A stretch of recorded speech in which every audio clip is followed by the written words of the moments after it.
यह कहानी 5 दोस्तों की है जो एक छोटे से पहाड़ी शहर में रहते थे। ये सभी दोस्त बचपन से एक दूसरे के बहुत करीब थे। उनकी दोस्ती मजबूत थी, लेकिन एक घटना ने उनकी जिंदगी को बदल कर रख दिया। एक रात वे सभी दोस्तों ने एक पार्टी की। पार्टी के बाद वे नशे में धुत होकर कार में बैठकर घर जा रहे थे। रास्ते में एक अंधेरी सड़क पर अचानक उनकी कार के सामने एक आदमी आ गया। उन्होंने ब्रेक लगाने की कोशिश की, लेकिन देर हो चुकी थी। कार उस आदमी से टकरा गई और वह वहीं मर गया।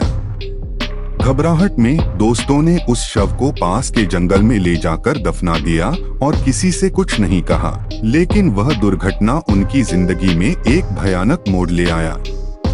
कुछ दिनों के बाद उन 5 दोस्तों में से एक, राहुल, की रहस्यमय तरीके से मौत हो गई। वह अपने कमरे में फांसी पर लटका हुआ मिला। पुलिस इसे आत्महत्या समझ रही थी, लेकिन दोस्तों को यकीन था कि इसके पीछे कोई और कारण था।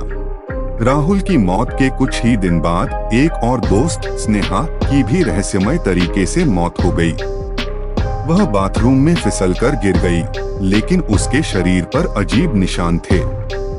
अब बचे हुए 3 दोस्त, विवेक, अंजलि और करण, पूरी तरह से डर गए थे। उन्हें ऐसा लगने लगा कि वह आदमी जिसे उन्होंने मारा था, अब एक आत्मा बनकर उनका पीछा कर रहा है।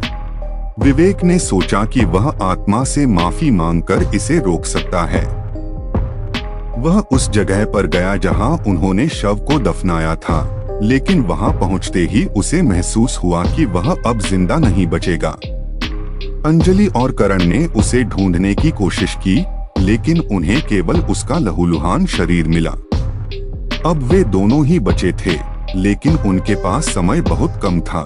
अंजलि और करण ने अंत में फैसला किया कि वे शहर छोड़कर भाग जाएंगे। लेकिन जिस रात वे शहर छोड़ने वाले थे, करण अचानक गायब हो गया। अंजलि ने अकेले ही भागने का फैसला किया, लेकिन रास्ते में उसकी कार का एक्सीडेंट हो गया। जब पुलिस वहां पहुंची तो उन्होंने उसे मरा हुआ पाया, लेकिन उसकी आंखें खुली हुई थीं, जैसे वह कुछ देख रही हो। यह कहानी यहाँ खत्म होती है, लेकिन एक सवाल छोड़ जाती है, क्या वह आत्मा केवल उन दोस्तों का बदला लेना चाहती थी, या यह बदला अभी बाकी है? क्या शहर में कोई और है जो इस आत्मा का अगला शिकार बनेगा? इस कहानी में दोस्ती, डर और अपराध बोध की गहरी छाप है। दोस्तों के अपराध ने उन्हें एक ऐसी रहस्यमयी और भयानक स्थिति में डाल दिया, जहां से वे कभी बाहर नहीं आ सके। दोस्तों, अगर आप लोगों को ये कहानी पसंद आया है तो कृपया लाइक करें और चैनल को सब्सक्राइब करना ना भूलें। और आप लोगों को किस टॉपिक पर कहानी पसंद है, मुझे जरूर कमेंट करें। मैं कोशिश करूंगा जैसा आप लोग चाहते हैं वैसी ही कहानी